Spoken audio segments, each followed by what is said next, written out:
Gini, kasus si Rasman itu sebenarnya jawabannya cukup satu halaman, satu lembar doang, yaitu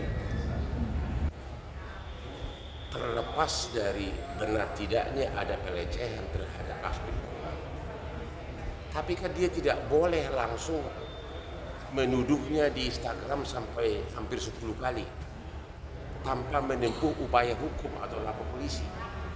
Kesalahan Rasman itu adalah karena memang mungkin dia baru datang dari kampung, ya pengalaman juga minim, dia langsung memposting di Instagram hampir 10 kali yang memuat kata-kata yang sangat sadis terhadap Hotman, antara lain mengatakan bahwa saya berhubungan intim dengan semua Aspi, kemudian saya penjahat seks, saya kelainan seks. Itu dia umumkan di Instagram dia tanpa terlebih dahulu mengajukan prosedur hukum, upaya hukum, apakah itu laporan polisi atau gugatan perdata. Dia telah membuat vonis duluan dengan cara menuduh. Jadi yang dimaksud dengan perkara pencemaran nama baik itu adalah kalau kau mencemarkan nama baik orang tanpa didukung oleh prosedur hukum yang benar, pengacara tidak boleh begitu saja menuduh walaupun ada kliennya, tidak boleh mencemarkan nama baik orang langsung berkali-kali di Instagram menuduh sangat sadis padahal tidak ada upaya hukum, tidak pernah gugat. KPK aja kalau OTT selalu menyebutkan nama inisial. Ini sudah langsung Hotman penjahat seks, Hotman itu kelainan seks, Hotman begini-begini. Itu kesalahan dia dan itu tidak akan bisa ditolong oleh siapapun karena dia mengakui semua Instagram tersebut. Hanya itu, dia mengakui semua Instagram tersebut. Jadi apa? Lu nggak bisa menuduh orang, memvonis orang, mencaci maki orang di Instagram padahal tidak ada upaya hukum terlebih dahulu, baik laporan polisi atau apapun. Itu kesalahan dia. Jadi pledoinya itu yang ratusan halaman itu nilainya nol besar, nggak ada artinya itu. Makanya dia harus belajar hukum dari Hotman. Dia baru dilantik tahun 2016. Saya sudah pulang dari Australia tahun 88. Saya udah puluhan tahun jadi pengacara. Saya 20 tahun sebagai pengacara internasional. Tahun 88 saya udah pengacara di kantor terbesar di Australia. Dia masih di kampung. Dia baru lulus, dia baru dilantik tahun 2016. Bayangkan, sedangkan aku tahun 88 sudah bekerja di kantor pengacara terbesar di Australia. Jadi dia salah orang, salah lawan. Oke, Bang, ini kan bisa dibilang dengan mengajukan beratus-ratus lembar, dengan mengajukan beratus lembar halaman. Makanya saya bilang, semua pledoinya itu nggak ada artinya, cukup satu lembar, yaitu pengacara tidak boleh menuduh orang di Instagram dengan kata-kata sadis keji berulang-ulang, padahal dia tidak pernah menempuh upaya hukum terhadap orang yang dia fitnah. Itu. Jadi sekalipun benar itu ada pelecehan atau tidak, tapi karena belum ada prosedur hukum, maka dia tidak boleh mengumumkan di Instagram. Itulah esens dari undang-undang elektronik, pencemaran nama baik elektronik.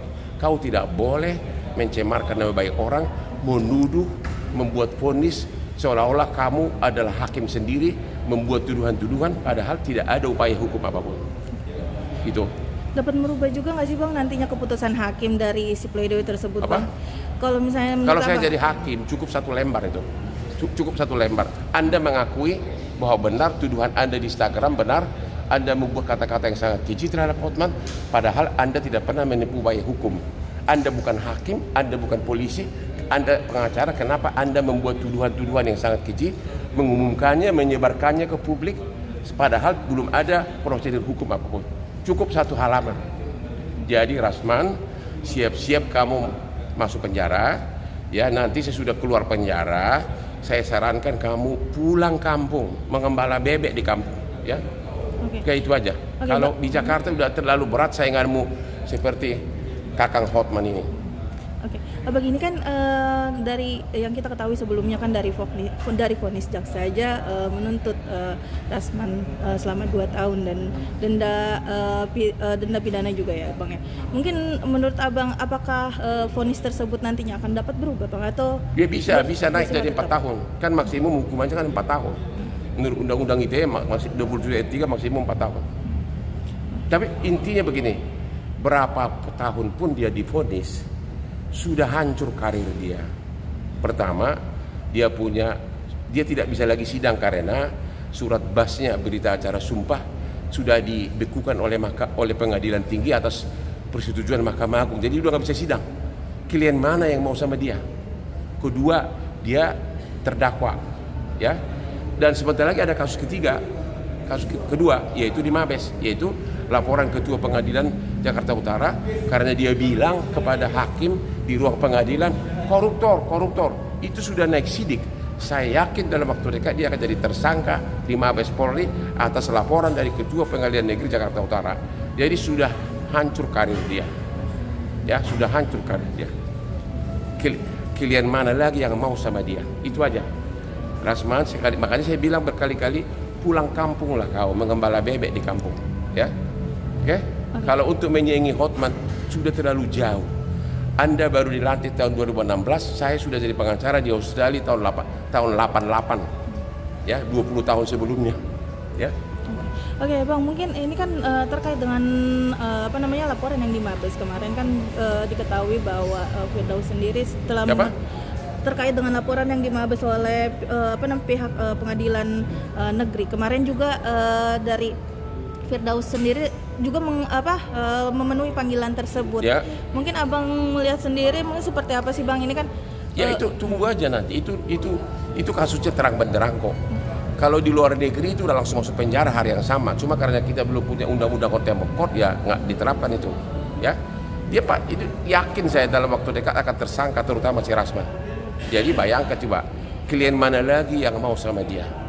Pertanyaannya bagaimana dia bisa membiayai bininya gitu, ya? Oke? Oke Bang, dengan adanya kasus ini mungkin seperti apa sih pesan dari Abang sendiri Bang? Pesan dari saya, Rasman, is over. Pertandingan sudah selesai, go home, pulang kampung kau, mengembala bebek di kampung. Sudah berjalan nih Bang. Jadi gini loh, perkara Rasman ini cukup 1 halaman bagi hakim untuk menolak dia punya pledoi. Ya, cukup 1 halaman. Karena apa? Yang dilakukan oleh Rasman itu adalah menjelek-jelekan orang, yaitu saya, memfitnah orang di Instagram dia berkali-kali, menuduh berkali-kali, padahal belum ada proses hukum. Dia tidak membuat laporan polisi, dia juga tidak gugat. Ya kan? Itulah esens. Hakikat dari undang-undang ITE adalah kamu jangan memfitnah orang sembarangan.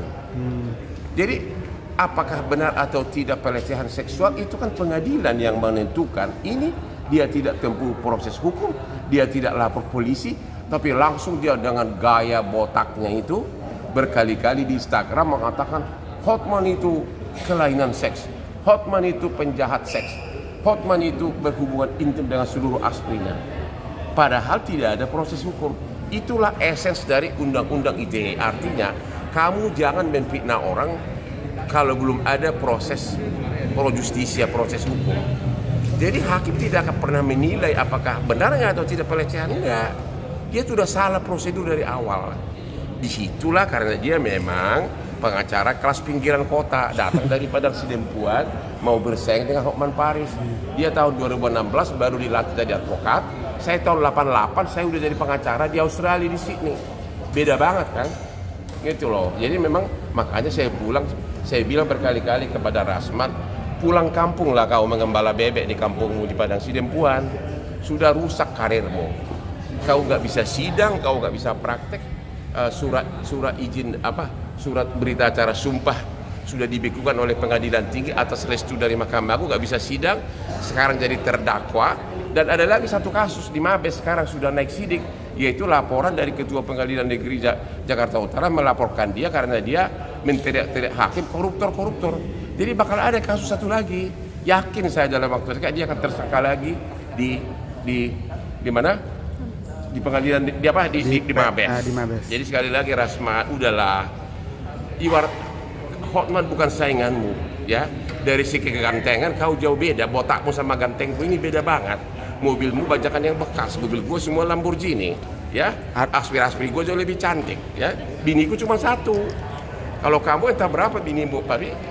Artinya Bang, pledoinya bakalan sia-sia mungkin pledoinya Bang. Bang Rasman juga bakal sia-sia mungkin. Atau, Abang prediksi bakal sia-sia pledoinya Bang Rasman? Udah pasti sia-sia lah. Okay. Hukum itu matematik, sudah ada aturannya. Siapa bilang hukum itu hafalan? Sudah ada aturannya. Kalau begini. Kalau kau menfitnah orang tanpa ada proses hukum, itulah esens dari Undang-Undang ITE. Jangan fitnah orang di Instagram. Kau bilang dia penjahat seks, padahal laporan polisi aja nggak boleh gitu. Itulah Undang-Undang ITE. Makanya hakim tidak akan menilai apakah benar ada pelecehan atau tidak. Cukup dia katakan belum ada apa-apa, kau sudah menuduh, dan dia akui semua Instagramnya itu. Makanya dia harus belajar banyak, ya. Belajar banyak lah kau Rasman, pulang kampung lah kau, kasihan gua malu benar. Enakan kau mandi di sungai di kampungmu di Padang Sidempuan, mengembala bebek di sana. Terlalu berat kau melawan Hotman Paris, ya. Dan kau bukan saingan saya. Lihat nih. Nih, lalu Bang, pinjam gue berlian gue ini. Lalu Bang Firdaus Wibowo kan kemarin